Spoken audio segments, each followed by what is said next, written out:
Olá, bem-vindo ao evento LabPol 10 anos. Esta é uma série de vídeos que foram gravados durante o encontro entre pesquisadores que compartilharam sua trajetória e contribuições desenvolvidas no Laboratório de Reologia e Processamento de Polímeros do Departamento de Engenharia de Materiais da UFRN.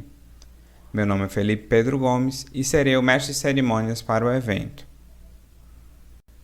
Neste vídeo, teremos a segunda palestra do dia. O pesquisador convidado foi o professor doutor Luiz Antônio Pessan. Espero que aproveitem o conteúdo deste vídeo e não deixe de conferir a nossa playlist completa com os outros momentos desse evento. Esse evento ele marca a história, desse laboratório LabPol, e eu acredito que a origem dessa história também teve uma grande influência, assim como do professor Canevarolo, com o nosso segundo palestrante dessa manhã. Ele também é referência nacional e internacional nas áreas de processamento de polímeros e principalmente de blendas poliméricas. Nosso palestrante ele é o PhD em Engenharia Química pela University of Texas, professor titular também no Departamento de Engenharia de Materiais da Universidade Federal de São Carlos, também membro fundador da Associação Brasileira de Polímeros, a ABPOL, com grandes contribuições junto com o professor Canevarolo, e pesquisador 1A do CNPq. Então, convido, com grande prazer, o professor Luiz Antônio Pessan para apresentar a sua palestra agora. Professor. Muito obrigado, Felipe. Eu, primeiramente, queria agradecer o convite feito pelo Edson Mito em poder participar desse evento que, com certeza, após ainda a apresentação do professor Canevarolo, nos traz muitas recordações, Então, eu agradeço o convite pelo Edson, pela Universidade Federal do Rio Grande do Norte, pelo Departamento de Engenharia de Materiais. Eu vou fazer uma apresentação mesclando um pouquinho de história, falar alguma coisa, talvez, sobre minha participação, um pouquinho da minha formação, mas principalmente eu vou tentar trazer blendas poliméricas ou eventos que foram, alguns já mencionados pelo Sebastião, outros que vocês conhecem, que eu considero importante, não apenas para o desenvolvimento da área de blendas poliméricas no Brasil, sua inserção nacional, mas também no mundo, como de polímeros como um todo, Então deixa eu tentar abrir aqui a minha tela, já. Bem, então essa palestra aqui, que eu coloquei esse nome, Blendas Poliméricas, um pouco da história no Brasil e contribuições gerais. Aqui para a celebração hoje, dos 10 anos de existência do Laboratório de Reologia e Processamento de Polímeros na Federal do Rio Grande do Norte. Eu lembrei, e com certeza o Sebastião vai lembrar, lembrei agora, quando nós estávamos em São Paulo, eu, Sebastião e o professor Ailton Gomes, para comemorar os 10 anos da ABPOL. Eu, Sebastião, ali conversando, eu tinha, em 98, 5 anos terminado o doutorado, o Sebastião fazia 12, que tinha terminado o doutorado, e a gente falou, o tempo passa, tal. O Ailton virou para a gente e falou, puxa vida, faz 30 que eu terminei meu doutorado. Então, a ABPOL hoje está com 32 anos, espero que nós daqui 20 aproximadamente possamos estar de novo aí celebrando 30 anos de início desse laboratório, essa contribuição muito grande, muito boa que você está trazendo também para a área. Num evento desse é bem importante, como todas as participações em congressos, bancas, a gente encontrar velhos conhecidos, Eu corri rapidamente os nomes ali, então, além do Ito e do Sebastião, que são antigos conhecidos, eu vi a professora Laura, a professora Regina Célia, eu vi o Hélio Webeck, e vi agora também o Domingos Paiva. São conhecidos de muitos tempos aí de eventos, muitas colaborações, é sempre uma grande satisfação vê-los, e saber que todos participaram e contribuíram também para polímeros no Brasil, contribuem, e também na área de blendas poliméricas. Bem, vocês conhecem, claro, mas eu só queria dar alguns destaques sobre a nossa universidade aqui em São Carlos, porque tem a ver também com a origem, com a formação do Edson, que é quem iniciou esse laboratório aí na Federal do Rio Grande do Norte. Nós estamos aqui no estado de São Paulo, bem no interior, e distância de São Paulo em torno de 240, 235 quilômetros, e a Federal de São Carlos tem 4 localidades, 4 campi, né? Arara, Sorocaba, Buri e a mais antiga, que é São Carlos. Aqui em São Carlos é que se localiza o Departamento de Engenharia de Materiais. Ele foi criado oficialmente em 72, mas o curso de Engenharia de Materiais começou com a universidade em 1970. Então, são 50 anos que nós temos o curso de Engenharia de Materiais aqui em São Carlos. O segundo no Brasil foi lá em Campina Grande, em 79, se não me engano. Nós temos o departamento, oficialmente em 72, mas começou em 1970 também, então temos 48 anos já de história. E o nosso programa de pós-graduação em Ciência e Engenharia de Materiais iniciou em 79, como o Sebastião mencionou, ele foi um dos primeiros alunos do mestrado, né? Por um certo tempo teve mestrado, depois iniciou o doutorado. E nós temos participado tanto do departamento quanto da pós-graduação. Aqui mostra o campus de São Carlos, 645 hectares, essa região toda aqui, onde está principalmente nessa parte localizados os edifícios, os prédios, né? E o DEMA, o nosso departamento, está localizado aqui nos pontos marcados em amarelo. Aqui são a parte administrativa, a sala de professores, laboratório de polímeros, metais, cerâmicas, aqui CCDM, aqui reciclagem que está desativado, aqui outros laboratórios também de vidros, Alcoa, que é refratários, aqui também CCDM, outros laboratórios de metais e oficina. Esse é o Laboratório de Caracterização Estrutural, LCE, onde nós temos uma estrutura muito boa de microscópios eletrônicos. Aqui o Laboratório de Polímeros Biodegradáveis. E nessa parte aqui, fica um pouquinho mais distante, próximo ao Cerrado, é o laboratório que o Sebastião mencionou, que foi inaugurado em 2015, que é o CPQ+, Centro de Pesquisa em Materiais Avançados de Energia, onde dos 8 laboratórios, aqui tem a parte administrativa, anfiteatro, mas dos 8 laboratórios de pesquisa, 4 são do DEMA, e um em particular é da área de materiais poliméricos, que o Sebastião mencionou, onde nós participamos. Aqui, uma situação atual do DEMA, e trazendo também uma notícia, apesar dos tempos que nós estamos com contratações dificultadas, a comunidade, eu costumo chamar a comunidade do DEMA, envolve aproximadamente 1.000 pessoas.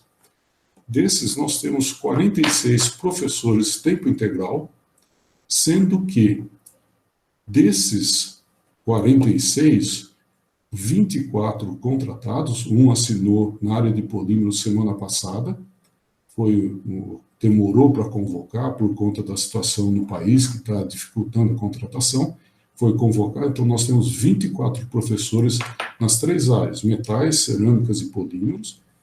Temos 7 vagas, que nós temos concurso parcialmente realizado, concurso com edital aberto, concurso por abrir edital. Esses 24 e os 7 que virão, esperamos que virão, têm menos de 11 anos de casa. Então veja que sobra um número bem menor desses 46, que são os colegas mais antigos de casa. Alguns, após se aposentarem, ficam como professor sênior, e nós temos também os professores substitutos, que contrato temporário, pode ser 6 meses, 1 ano, ou máximo 2 anos. Temos também 24 técnicos administrativos, e a comunidade de alunos de graduação e de pós-graduação. De graduação, nós temos aproximadamente 550 ativos, já graduamos mais de 2.200 engenheiros. Na pós-graduação, oscila, nós temos em torno de 200 alunos de mestrado e doutorado, já formamos mais de 1.300 mestres e doutores, e temos também vários pós-docs e colaboradores no DEMA, que formam essa comunidade aqui de em torno de 1.000 membros. O Edson mencionou para eu falar um pouquinho da formação e tal. Eu peguei apenas esse resumo aqui e vou fazer mais um comentário ou outro. Alguma coisa aparece na apresentação também. Eu sou formado em Engenharia de Materiais, entrei na metade de 79, por vários anos a UFSCar fez concurso na metade do ano, para desviar dos principais concursos que tinha no país. Eu entrei metade de 79, formei metade de 84, quando eu iniciei o mestrado no programa de pós-graduação em Engenharia de Materiais. Na época não chamava Ciência e Engenharia de Materiais, era só Engenharia de Materiais, terminando em 87. Fiz o mestrado na área de blendas poliméricas, sob orientação do professor Elias. Esse trabalho aqui foi o segundo no nosso programa. Eu nunca fiz o levantamento no país, mas o segundo em blendas e o primeiro em tenacificação de blendas poliméricas no nosso programa, com orientação do professor Elias. Depois, metade do caminho aqui, em 86, eu fui contratado como docente e fui fazer o doutorado a metade de 89 até a metade de 93, em Engenharia Química, na Universidade do Texas, trabalhando com propriedades de transporte e membranas poliméricas, separação de gases, barreiras poliméricas, né, sob orientação do professor Coros. Terminei em 93, retornei para minha função que já eu tinha no departamento de Engenharia de Materiais. Estive por mais alguns meses, em 97, na mesma universidade, trabalhando com tenacificação de polímeros, com o professor Donald Paul. Então, nesse tempo aí, a gente foi formando conhecimento, foi aprendendo um pouquinho nessas áreas, tanto de membranas poliméricas, quanto na área de blendas poliméricas. Voltando aqui, bom, em termos de orientação, eu não preparei um slide para isso, mas em termos de orientação, eu orientei ou co-orientei 41 mestres, 31 doutores, o último, o professor Canevarolo mencionou, nós participamos junto, ele foi um dos membros da banca, numa orientação desse programa de dupla titulação. A aluna que eu orientei recebeu o título de doutor da Case Western e também por São Carlos, sendo a banca constituída por membros daqui do PPGC de São Carlos, eu como orientador, o professor como Canevarolo como membro da banca convidado, e os demais 4 membros da Case Western. Foi uma experiência e com isso a gente vai também divulgando um pouquinho do que nós fazemos e das nossas instituições. Orientei um número de IC, não em torno de 25 a 30 iniciação científica, em torno de 20 pós-doutorandos, e participei, tive a oportunidade, eu costumo mencionar que eu sou muito feliz de ter a oportunidade de participar em vários momentos importantes da história de polímeros no país, e eu participei da chefia do DEMA aqui em São Carlos, saí da chefia recentemente, depois de 4 anos e meio, continuo na vice-chefia para dar uma ajuda, apoiar um colega mais novo que assumiu a chefia. Fui coordenador do PPG-100 também, por 2 mandatos, como na chefia, ficando 4 anos na coordenação do PPG-100. Tive a oportunidade de participar desde antes da fundação da BPOL, até na diretoria, no conselho, fui também presidente da BPOL por 2 mandatos, de 2013 a 2017. Também tive uma grande chance de participar, quem estava desde o início, o professor Achar comentou, a gente foi parceiro lá no CNPq, no CA do CNPq, por 3 anos. Foi uma experiência importante para conhecer toda a comunidade, não só de polímeros, mas também de materiais no país. Eu participei na FAPESP, na coordenação de engenharia, por 10 anos, uma experiência também muito valiosa, dá muito trabalho, é verdade, mas a gente fica conhecendo muito a comunidade, tanto de polímeros como cerâmica, metais, de materiais como um todo. E participo na CAPES, ainda estou na CAPES, na coordenação adjunta da área de Engenharia 2, onde temos engenharia química, engenharia de materiais, metalúrgica, minas, nuclear. Então, a gente, com isso, vai aprendendo cada vez mais. Sempre tem muito a se aprender.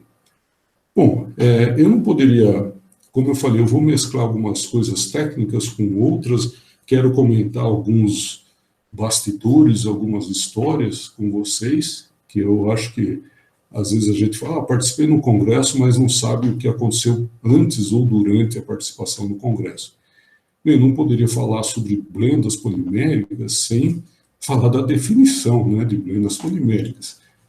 Essa definição que se usa mais comumente, que são materiais poliméricos obtidos através da mistura física de 2 ou mais polímeros ou copolímeros, sem que haja um elevado grau de reações químicas entre eles. Sendo que os componentes têm que ter pelo menos 2% em peso. Essa definição, eu lembro bem, num evento, não sei se o professor Canevaroto vai lembrar, quando eu ia defender o meu mestrado, a gente era colega, eu era professor já contratado, ele me encontrou no saguão lá em cima do departamento e perguntou, quem que é a sua banca? Eu falei, ele falou, puxa vida, tem 2 pessoas na sua banca aí que não concordam muito em vários assuntos. Eu falei, puxa vida, eu ia defender no dia seguinte, mas correu tudo bem. E uma das coisas que a gente mudou na banca foi colocar sem que haja um elevado grau de reações químicas entre esses componentes. Isso porque acontece até com o processamento de um homopolímero sem um segundo componente. Então, essa foi a definição que a gente colocou desde lá, embora você encontre isso também em outras referências e outros livros. A palavra blenda, como vários que estão aqui nesse evento trabalharam com blenda, essa palavra blenda existe em português, mas é um sulfureto de zinco, né? Aqui tem a figura dessa blenda, esse é um mineral, né, composto por sulfureto de zinco. Então, por que a gente usa essa palavra blenda? Muitos preferem, gostam muito, ao invés de falar de blendas poliméricas, falam mistura poliméricas. Até certo ponto está correto, mas blenda polimérica, polymer blends do inglês, é bem mais abrangente. E as aplicações de blendas poliméricas são as mais diversificadas possíveis. Muitas vezes a gente usa ou tem algum aparelho, algum produto que usa blend polimérica e a gente não se dá conta disso, mesmo para quem trabalha com materiais poliméricos. Então, veja, aqui tem vários exemplos de uso automotivo, construção, eletrônicos. Veja que blendas têm uma aplicação muito grande, né? Por isso, a sua importância não só científica, como tecnológica e comercial. Veja, algumas aplicações em veículos, esses pontos vermelhos aqui, se referem a aplicações onde podem aparecer blendas poliméricas, né? Mesmo que a gente não saiba disso. Aqui um exemplo da blenda policarbonato ABS, em várias partes do carro, retrovisores, partes interna, painel, console, parte interna, parte externa, parte atrás, né, da parte interna. Você vê que podemos ter blendas em muitas aplicações. exterior do veículo, vários produtos, várias partes de um automóvel podem ser constituídos por blendas poliméricas, tá? E mesmo parte interna do motor. Claro que muitas dessas partes aqui podem ser reforçadas com fibras e para aumentar a resistência, e não só termo, mas também termomecânica, e nós podemos ter alguns componentes, sim, de motores, né, que são constituídos de blendas. Agora, como eu falei, eu queria mesclar um pouquinho, né, de história, de eventos, porque eu acho que a história é importante. Por exemplo, hoje nós estamos comemorando esses 10 anos desse laboratório, comandado pelo professor Ito, mas tem história, né? Tem não só da formação, todo o esforço. O Ito sempre foi uma pessoa que trabalhou muito, né? Muito competente e trabalha bastante. E a gente sabe que nada chega, nada cai do céu, né? Essa história de blendas. Bem, aqui tem o termo blendas começou a ser usado e difundido mais aqui para nós no Brasil, quando o professor Elias, que aparece aí novinho na foto, ele voltou de seu doutorado, mais ou menos, eu não lembro o mês, mas mais ou menos na metade de 83, e ele escreveu um artigo na revista Plástico Moderno, que saiu em novembro de 83, falando de plástico no automóvel, e também aqui, blendas poliméricas, na página 32. Então, esse artigo intitulado Blendas, um novo conceito de mistura, foi uma das primeiras divulgações de maior amplitude, tanto no meio acadêmico quanto industrial, de blendas poliméricas, e foi o termo aportuguesado de polymer blends, né? E aí o professor Elias orientou vários alunos, entre eles eu no mestrado, o Ito também foi aluno do professor Elias, e a gente começou a aumentar. Outros colegas, claro, em outras instituições, também já estavam trabalhando com misturas de polímeros, né, ou materiais poliméricos de uma forma geral. Veja que essa figura lá do artigo do professor Elias, e o Elias no doutorado, ele trabalhou com uma blenda que ela poliuretano e epóxi, né? E depois aqui a gente trabalhou ele e vários aqui no nosso departamento muito mais com termoplásticos, né? Mas as interações aqui já vinha, né, do conceito não apenas dele, mas era internacional, que ele fez o doutorado na Carolina do Norte. Então, isso aplicamos até hoje boa parte desses conceitos.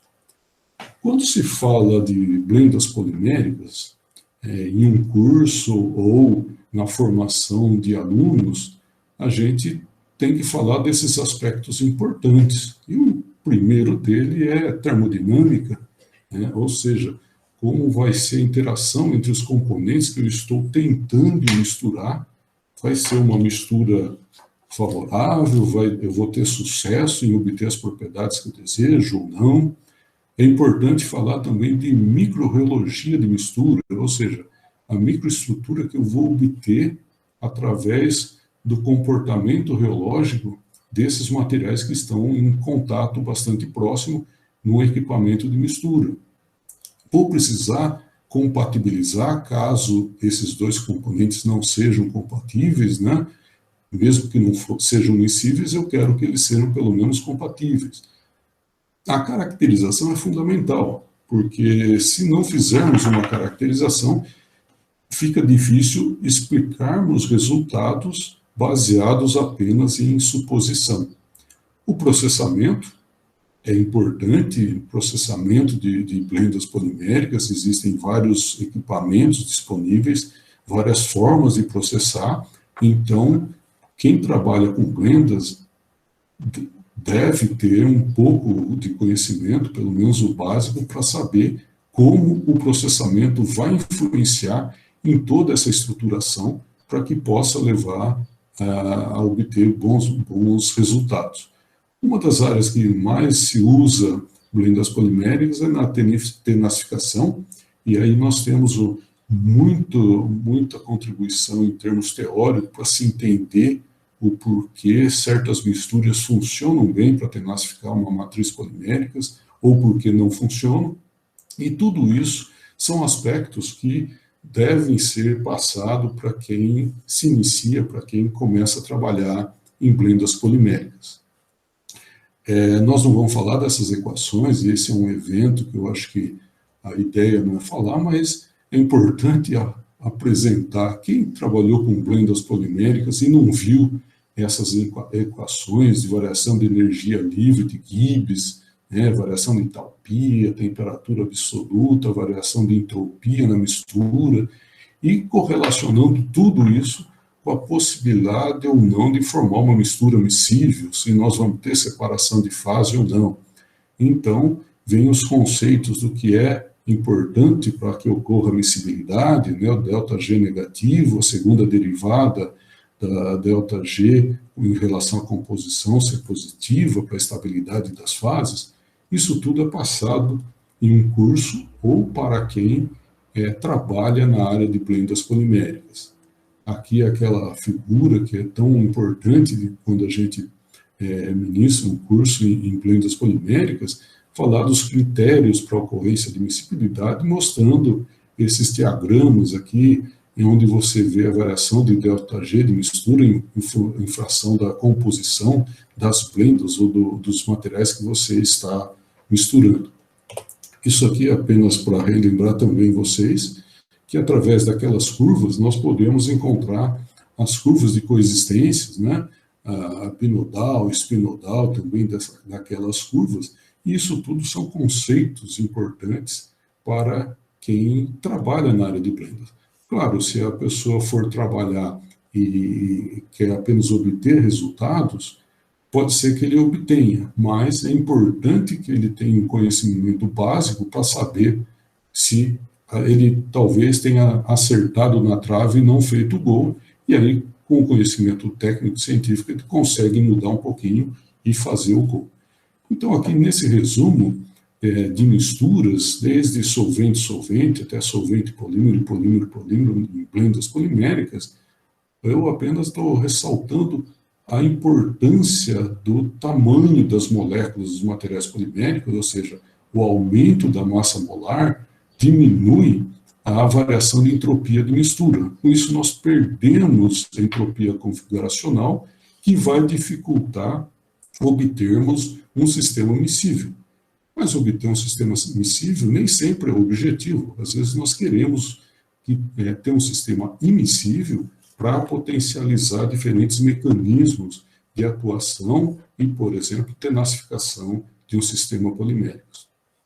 As referências, embora tenham artigos, revisões e tal, as referências importantes que a gente lista, independente do ano, são referências didáticas, são referências formativas, tem sequência de abordagem, tudo. Essas são algumas referências, desde a de 77 até 2011, que a gente tem algumas referências bastante didáticas, em que nós passamos, e são muito importantes, com certeza os que estão nesse evento e já trabalharam com blendas poliméricas já conhecem algum desses nomes aí nessas referências, além de outras referências que nós temos nacionais, em termos não de livro, mas apostilas, trabalhos de revisão e etc.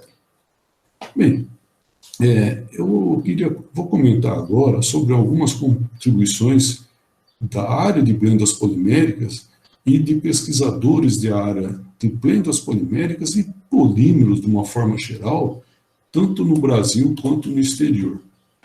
Uma dessas contribuições que eu vejo grande contribuição para a difusão de conhecimento, para a interação entre as pessoas, foi a ABPOL. A ABPOL, o professor Cannivarolo já mencionou, ela nasceu de conversa de corredor no nosso departamento, fizemos uma chamada geral no país de vários colegas que já atuavam na área. Nós não tínhamos um congresso brasileiro de polímeros, A gente tinha congresso de plástico reforçado, tinha congresso de química, mas de polímeros não tínhamos e também não tínhamos uma associação brasileira de polímeros. Essa associação foi discutida nacionalmente, com a contribuição dos colegas de todo o país, e nós fundamos essa associação em 1988, 23 de setembro, início da primavera.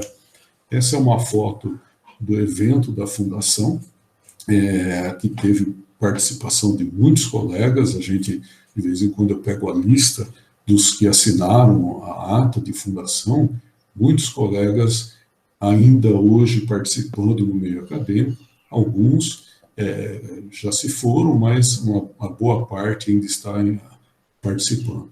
E por que eu considero uma contribuição importante, não apenas para plendas poliméricas, mas polímeros de uma forma geral, para reunir, para juntar, mesmo que seja a cada 2 anos, as pessoas que trabalham com polímeros, que trabalham com plendas poliméricas ou qualquer outra área, para discutir seus resultados, interagirem, discutirem possíveis colaborações. Então, eu considero uma das grandes contribuições. Juntamente com a ABPOL, apareceu o boletim informativo. Esse é o número 1 do ano 1, lançado em 1988. Esse boletim informativo, nós tivemos 6 números, e vejam aqui que a ABPOL, inicialmente, era a ABP. Nós colocamos a sigla ABP porque tinha a ABC, da cerâmica, a ABM, de metais, só que a ABP já existia, essa sigla, então nós precisamos mudar e mudamos para a ABPOL.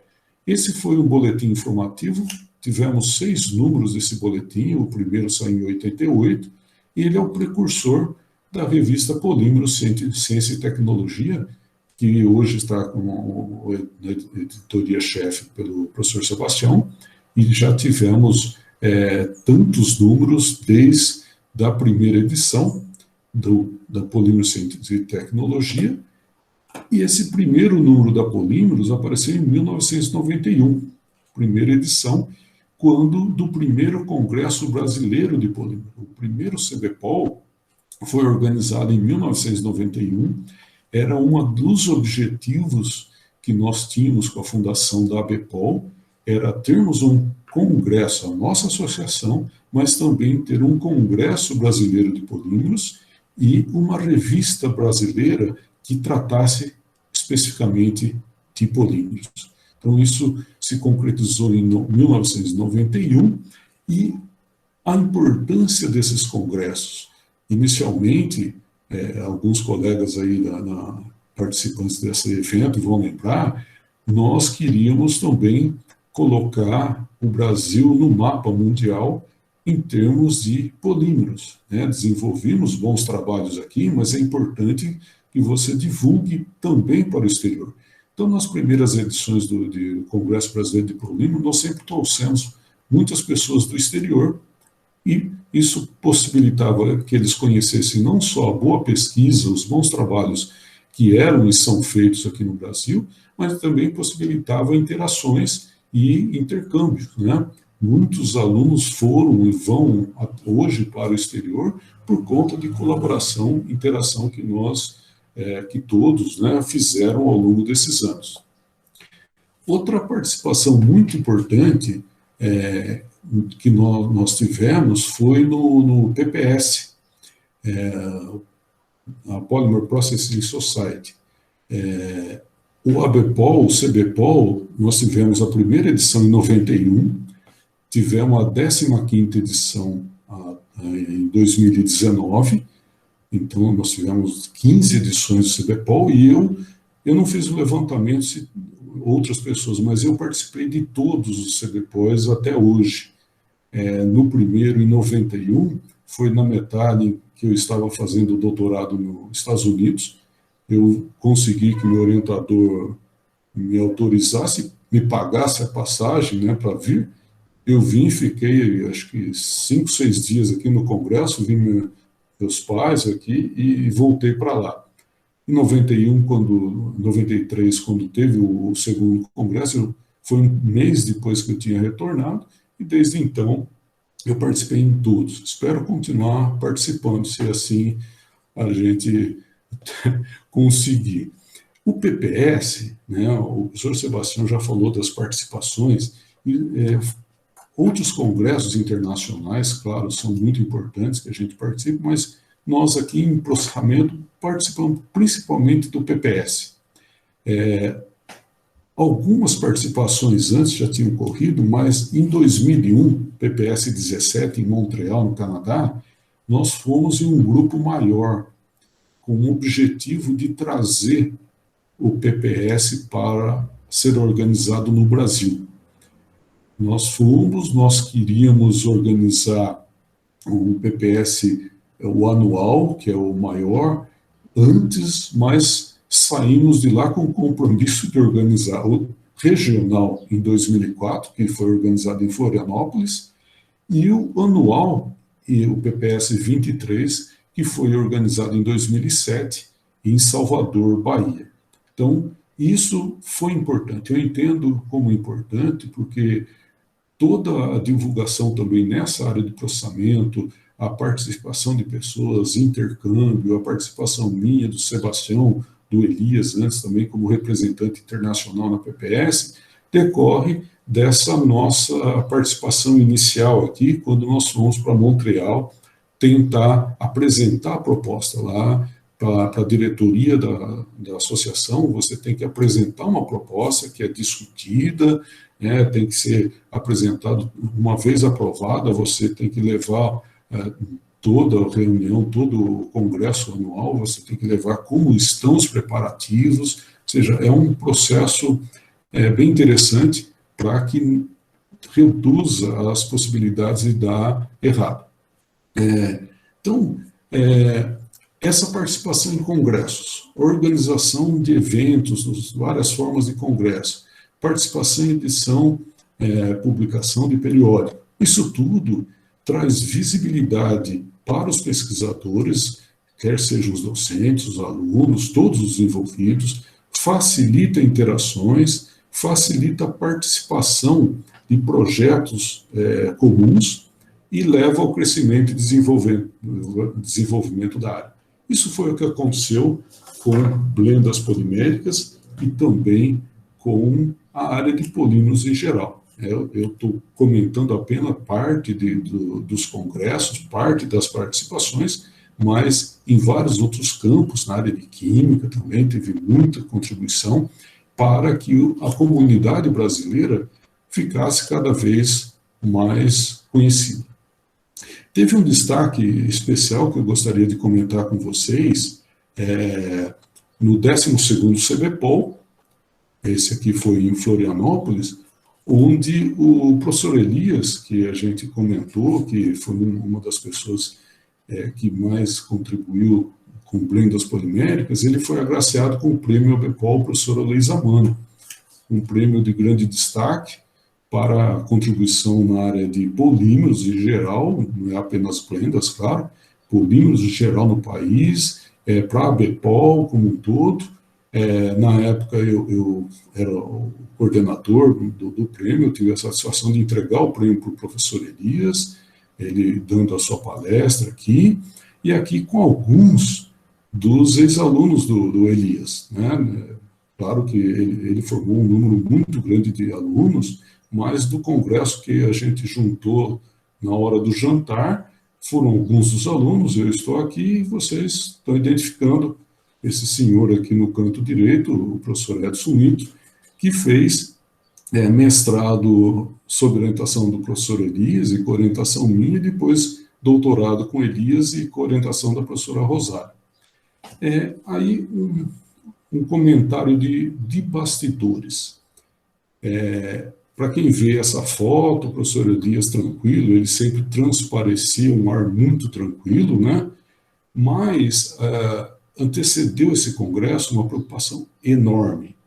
Esse congresso foi em 2013, né? 23 a 26 de setembro de 2013. Um pouco antes disso, o professor Elias ele teve problemas de saúde. Ele teve problema de coração, fez cirurgia 2 pontes de safena e uma mamária, e precisava se cuidar muito. O médico não permitia ele viajar de avião ainda, e ainda bem, Florianópolis não é tão longe aqui de São Carlos, e nós contratamos um carro, a Bepol contratou um carro para levar e trazer o professor Elias para que ele não fosse de avião. A preocupação era enorme da família dele. Eu fui dar a notícia para o Elias no departamento de que ele tinha sido escolhido para receber o prêmio, com todo cuidado.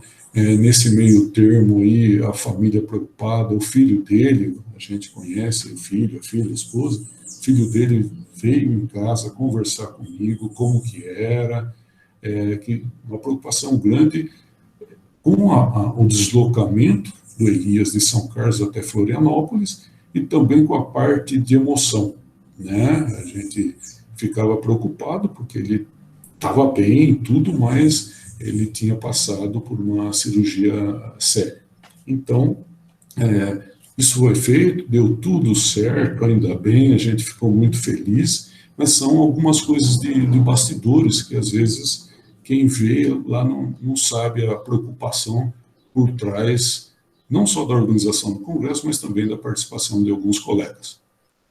Esse, como eu falei, blendas poliméricas em destaque, porque esse foi exatamente o primeiro slide da apresentação do Elias lá naquele congresso, falando sobre blendas poliméricas, ciência, tecnologia e inovação.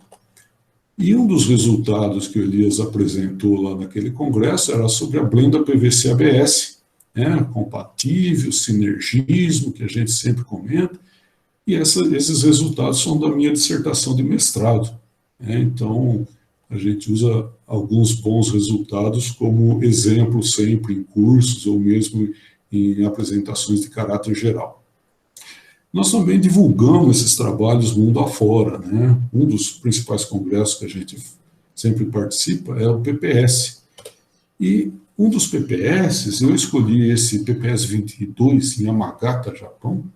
Por coincidência, o Sebastião escolheu uma foto também no início da apresentação dele sobre Yamagata, e eu vou complementar com alguma historinha e outras informações, porque nós estivemos no PPS 22 em Yamagata, bem ao norte do Japão, depois voltamos para Tóquio e depois fomos visitar Osaka, que é esse Municipal Technical Research Institute em Osaka, onde teve 2 alunos, na época, acho que tinha 2, depois foram outros, tinham participado de cursos técnicos lá e, por contato dele, ele agendou uma visita nossa lá em Osaka.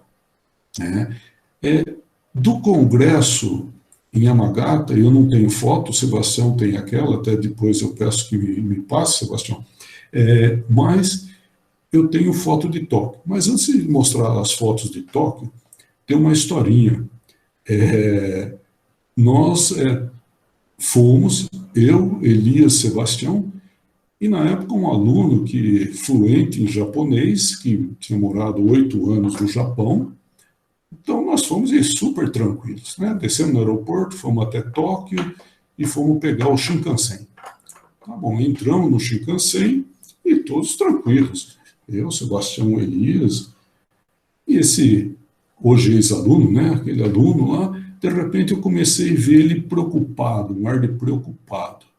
Aí eu falei, o que aconteceu? Ele falou, nós estamos na parte de trás de um trem longo, estava anunciando, né, no alto-falante, a parte de trás de um trem muito longo, só que da metade para frente vai para o lado que a gente quer, da metade para trás, onde nós estamos, vai para o outro lado que nós não queremos, né? Nós precisamos ir para Yamagata. Foram mais ou menos uma meia hora, os 4 com mala na mão, super cansado, né, que o Japão é meio longe, subindo e descendo aquelas escadas, corredor estreito, dentro do Shinkansen, até chegar numa estação onde o trem se dividia, para a gente sair na parte de onde nós estávamos, não tinha conexão com a outra, e entrar na parte do trem que ia para o lado que nós queríamos. Então foi uma correria muito grande, além do cansaço todo que a gente tinha. Tá? Só um segundo aqui. Bom, essa é uma foto que nós temos já de Tóquio, voltando de Yamagata. Desculpem.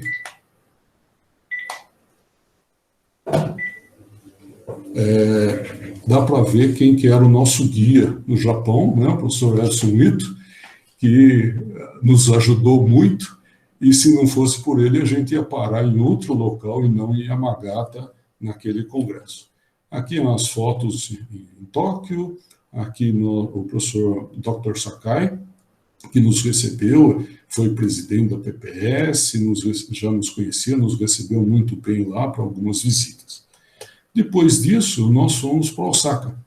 Pegamos o Shinkansen, fomos para Osaka, e essa é uma recepção que eles nos deram, estava muito quente, nós todos de terno, gravata, tal, mas logo de início os colegas japoneses já falaram, é meio informal, tá? A gente já começou a se sentir à vontade, tomar uma cervejinha, que faz parte também.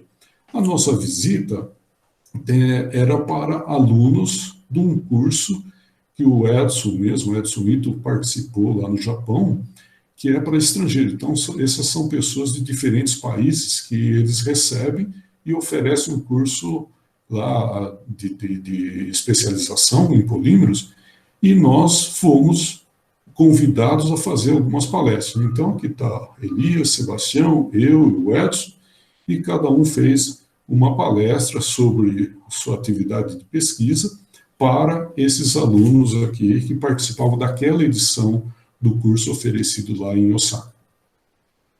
Aqui agora eu vou comentar um pouquinho de alguns trabalhos, só para mostrar para vocês de algumas coisas que nós fizemos e ainda fazemos na área de blenda polimérica, mostrar alguma coisa sobre nylon meia AES, uma blenda, trabalho aqui desenvolvida pela Amanda e pelo Lucas Castro, que fizeram mestrado e doutorado lá comigo em São Carlos, mas aqui é sempre abordagem geral, né, trabalhando com blendas, ou nós vamos para o lado obter um sistema emissível ou omissível, se for emissível e for compatível, já tem uma solução, se for incompatível, a gente tem que, muitas vezes, necessitar trabalhar com compatibilização.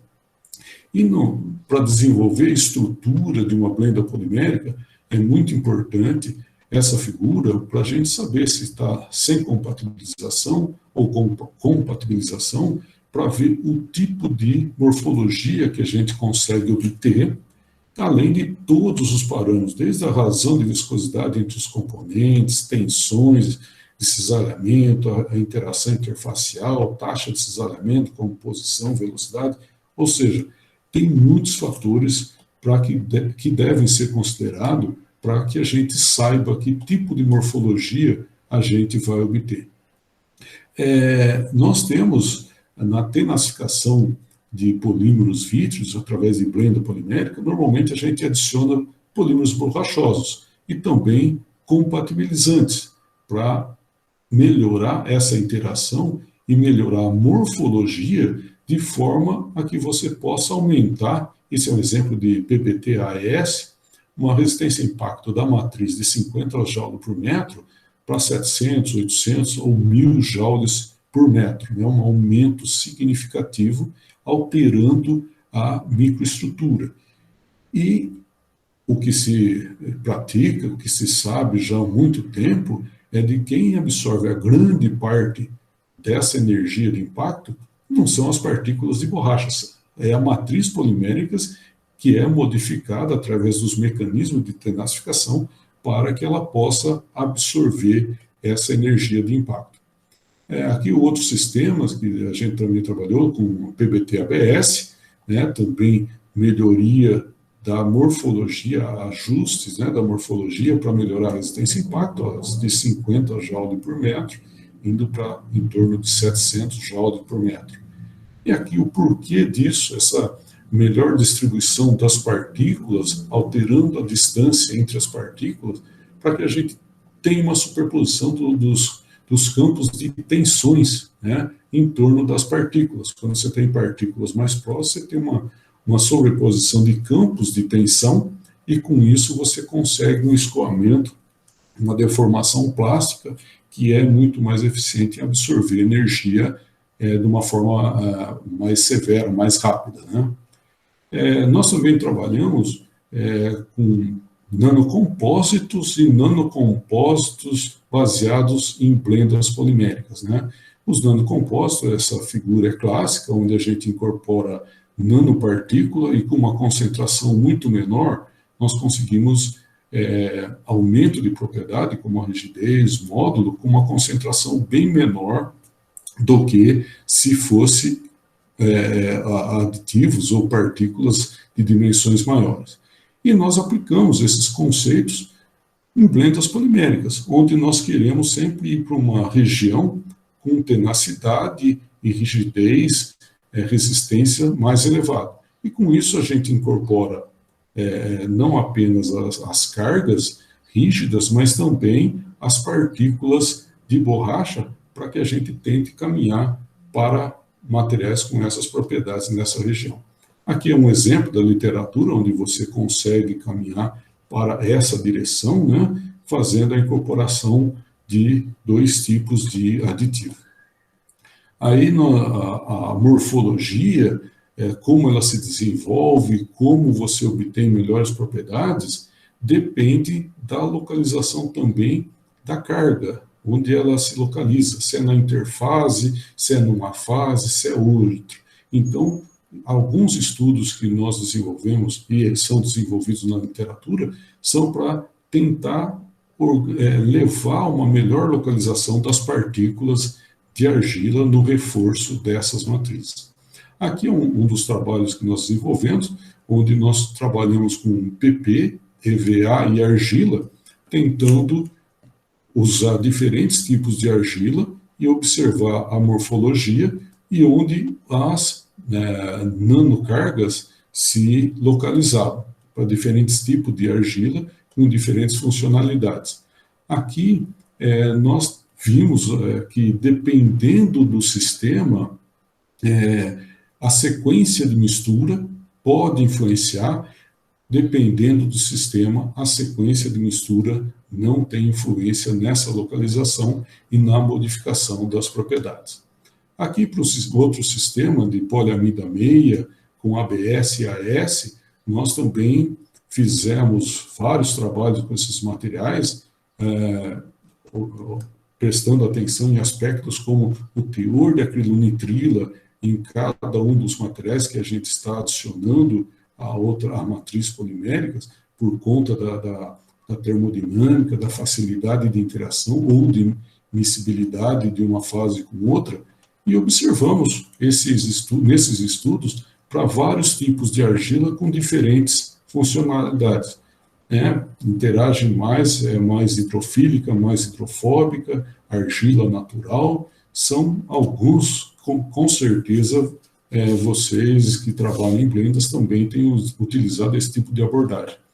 Os compatibilizantes, a gente utiliza ou utilizou vários tipos de compatibilizantes, quer comerciais, quer sintetizados em nossos laboratórios, porque não existia disponibilidade comercial, e alguns sintetizados no laboratório dão muito trabalho, que envolve síntese, tem tempo, demanda muito grande de tempo, e também e os mestrados e doutorados têm prazo para serem terminados.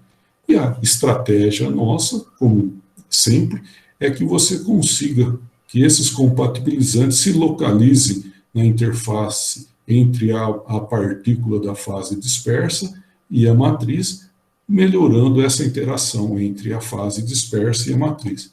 E talvez isso nos dê resultados muito bons. Aqui é um exemplo de resultado de mistura com ABS, onde se utilizou diferentes compatibilizantes, diferentes argilas, e também diferentes protocolos de mistura. Nós fizemos isso para ABS e também para AES, isso com o nylon meia. Veja que esses resultados indicam, em muitas situações, uma mudança muito grande da morfologia. Veja que aqui é sem argila, aqui é com argila. Para esse compatibilizante, nós não vemos, né, essa diferença tão significativa quanto para esse compatibilizante. Então, é importante a escolha do sistema que você vai trabalhar. Aqui, também, com o ABS, esse compatibilizante, estileno anidrido maleico, que é SAN anidrido maleico, veja que, nesse caso aqui, o protocolo de mistura não tem muita diferença, mas para esse compatibilizante, o protocolo de mistura, misturar tudo junto ou sequencial, já faz uma diferença muito grande na morfologia. Nós trabalhamos, outro trabalho no sistema nylon 6 AES, utilizando o nylon 6, o AES, os compatibilizantes, quer comerciais, quer sintetizados em nosso laboratório, nesse caso os dois foram sintetizados em nosso laboratório, e veja o efeito de funcionalidade. Aqui a resistência ao impacto, a contra-temperatura, dependendo do compatibilizante, você tem, para temperaturas bem reduzidas, um aumento significativo na resistência ao impacto. Mesma coisa aqui, outro sistema, em nylon 6 AES, e um compatibilizante em diferente composição, aqui 70-30, a referência entre sem o compatibilizante, né, 70-30, aqui 50-50, veja que tem efeitos similares no aumento significativo da resistência ao impacto. Outros trabalhos que a gente desenvolveu foi quanto à evolução da morfologia de fase. Veja que essa aqui é uma extrusora da Leitritz, que lá da Universidade do Minho, em Portugal, o professor Covas.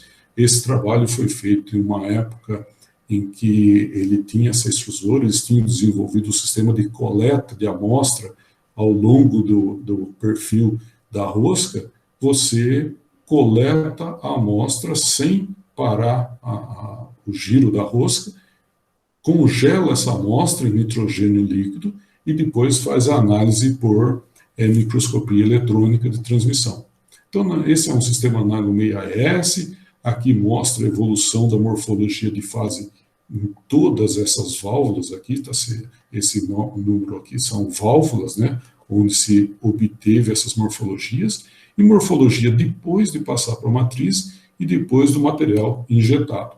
Para o sistema nylon 6 AES 70-30 sem compatibilização, e aqui com compatibilização com o anidrido GMA, metacrilato, com essa concentração, veja que não muda muito. Para o outro compatibilizante, acrilato com anidrido maleico, o GMA tem um grupo epóxi, aqui é um grupo anidrido maleico, a reatividade é bem distinta, veja como a morfologia já se altera bastante. Também nessa linha de desenvolvimento de morfologia de fase, um outro trabalho que foi feito, aqui é uma visão dos coletores das amostras, foi desenvolvido pelo professor Ito. Na época, ele usou várias amostras para desenvolver o seu mestrado, um trabalho incansável com o sistema PBT-ABS, com esse compatibilizante. Então, aqui são imagens reais, aqui digitalizadas, fez um trabalho incansável para pegar e caracterizar a morfologia das amostras nas diferentes válvulas, o material depois de extrudado, passando pela matriz, aí injetado em diferentes condições. Nós queríamos ver estabilidade e morfologia de fase. Bem, no 15º CBPOL, agora voltando a falar do último CBPOL, eu apresentei um trabalho que fala não de blendas, mas de outras áreas em que eu tenho atuado, né, de materiais poliméricos multifuncionais, usando esses materiais para quer barreiras poliméricas, quer para embalagem, quer para separação de gases. Também falei um pouquinho de armazenamento de hidrogênio, né, que é uma área bastante interessante, com nanocompósitos poliméricos, e falei também de manufatura aditiva, né? Aqui é o tema do trabalho que eu abordei na área de nanocompósitos, mas aplicado, né, em embalagens. O trabalho que eu abordei naquela apresentação de nanocompósitos para armazenagem de hidrogênio, e o trabalho que eu falei sobre manufatura de tudo. Esse trabalho foi uma apresentação plenária, porque eu tive satisfação de ter sido escolhido para receber o prêmio professora Luísa Manos. Aqui algumas figuras da entrega do prêmio, breves palavras, e aqui a figura mais importante, onde nós tiramos uma foto com alguns dos ex-alunos que estavam lá, que participaram comigo em mestrado, doutorado, que estavam lá no congresso, e aqui está o professor Ito também, juntamente com alguns dos colegas, né? Vários desses alunos estão em universidades, em centro de pesquisa ou até em indústria, trabalhando, levando o conhecimento que eles adquiriram na área de blendas poliméricas ou alguma outra área que a gente trabalha. Como tudo tem que ter um apoio, não apenas familiar, participação dos alunos, participação das instituições. Esses trabalhos que foram desenvolvidos, e acredito que todos que desenvolvem seu trabalho sempre lembram de agradecer as instituições que nos recebem, mas também os que financiam nossos trabalhos, o FSCar, o DEMA, o Programa de Pós-Graduação, através dos alunos que nós temos, as agências de financiamento, FAPES, CNPq, CAPES, FINEP também, e alguns projetos um pouco diferentes, mas isso tudo leva a que a gente fique muito satisfeito com a contribuição da área de blendas poliméricas, da área de polímeros, não só para a formação de pessoas, mas para a construção de um país melhor, de uma sociedade, uma comunidade cada vez melhor. E eu encerro por aqui, espero não ter demorado demais, agradecendo a todos vocês pela atenção. E retorno a palavra para o Felipe. Obrigado, professor Pessan, pela sua apresentação, palestra, e em nome de todos aqui que estão presentes, que acompanharam, que fazem parte desse evento, queria agradecer e desejar muitos eventos da CBPOL pela frente ainda, que esteja presente em todos e siga nessa luta e nesse exemplo para a área de polímeros no Brasil e internacional também. Queria destacar o recorte que foi feito com relação ao termo blend. Eu acredito que foi bem interessante de entender que não se trata simplesmente de uma tradução, mas é quase como uma apropriação, né, desse termo para a importância da área em língua portuguesa para o Brasil. Então, foi muito interessante ver isso. Enquanto o pessoal se organiza, caso tenha alguma pergunta, que coloquem aí no chat ou queiram falar. Eu gostaria também de perguntar um pouco em cima do que foi apresentado. Eu vi alguns projetos muito interessantes que envolviam algumas áreas mais recentes, como nanocompósitos, como uso de compatibilizantes, e trazendo um pouco desse recorte histórico, né? Uma das imagens foi aquela da capa de revista da década de 80, que mostrava aquela primeira reportagem e o destaque das blendas, né? E aí eu queria colocar essa pergunta de como é que o senhor vê essa relevância dessa área, né, que vem desde aquela década de 80, mas até hoje com trabalhos, e que desafios temos nessa área de blendas poliméricas ainda para enfrentar? Bem, os desafios nunca terminam, né?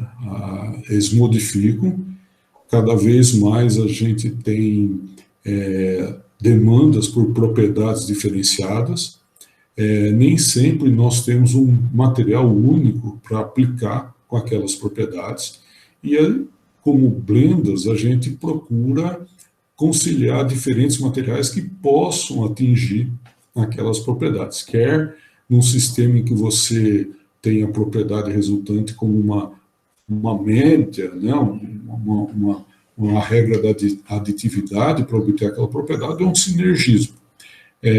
Muitos materiais novos aparecem, não apenas materiais poliméricos, mas materiais de outras classes que podem ser incorporados em polímeros puros ou em blendas poliméricas, para que você otimize as propriedades. Então, as demandas, não só por propriedade, mas por custo também, são cada vez muito grandes.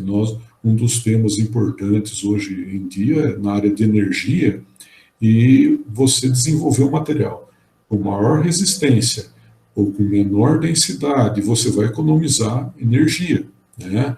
Então, blendas poliméricas se situa ainda de uma forma muito, muito importante. Uma dos trabalhos mais recentes que a gente começou a se envolver são as nanoblendas, onde você tenta desenvolver um material aliando partículas muito pequenas com transparência. Só que existe um limite, né, por conta dos mecanismos de tenacificação, dependendo da matriz, né? Isso, veja, é um conjunto enorme de coisas envolvidas. Dependendo da matriz, se eu tiver partícula abaixo de uma certa dimensão, eu não consigo tenacificar. E muitas das exigências. Então, você tem que obter um balanço de propriedades, e aí você procura não apenas uma fase elastomérica, você procura uma fase rígida, e aí o cardápio é enorme, né? Só depende da imaginação.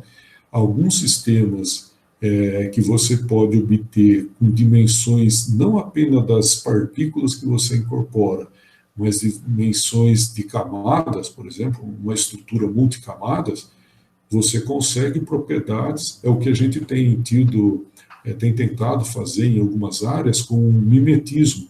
A gente observa ou caracteriza como a natureza constrói certos materiais com propriedades maravilhosas e a gente tenta reproduzir o mais próximo possível, né? Uma delas é a madrepérola, tem resistência elevadíssima e a gente consegue não se aproximar, mas a gente caminha em direção a propriedades excelentes, combinando materiais diferentes, mas com dimensões bem reduzidas. Então, blendas poliméricas contribuem para a ciência e também para o mercado.